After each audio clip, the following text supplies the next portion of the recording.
much does your smartphone know about you? Sometimes it can be a little creepy. It's like someone or something is listening to your private conversations or even monitoring your every keystroke. Consumer Reports reveals how this technology works and what you can do to stop it.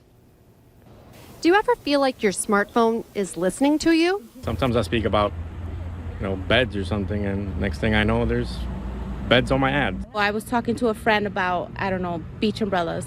Next thing you know, I go to my Facebook and the first thing that pops up is beach umbrellas. I think it's a little creepy. Yes, absolutely.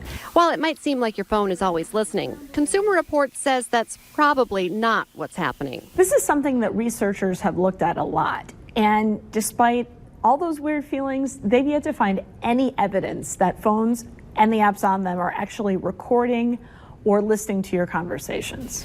So what is going on?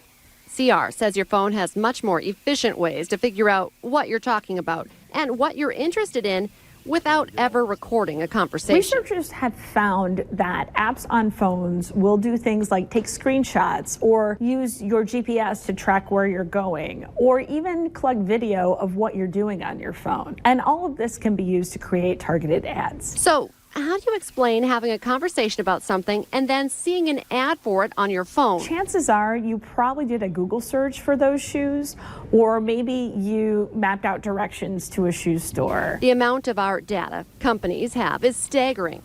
But Consumer Reports says one way to limit access they have, avoid using the universal sign-on features offered by both Google and Facebook. Also, monitor the permissions you give each app on your phone. For example, if an app doesn't need to know your location, consider taking away its access to that data. Apple is focusing on digital privacy with its latest operating system. Several new features, including its own sign-on service, are designed to give people more power over how much of the information they share. Coming up on The Valley today, a look at a massive crane explosion at the site of a collapsed New Orleans hotel. Plus, rain again. As we start off our work week, we'll get a check of your forecast with Lisa Green.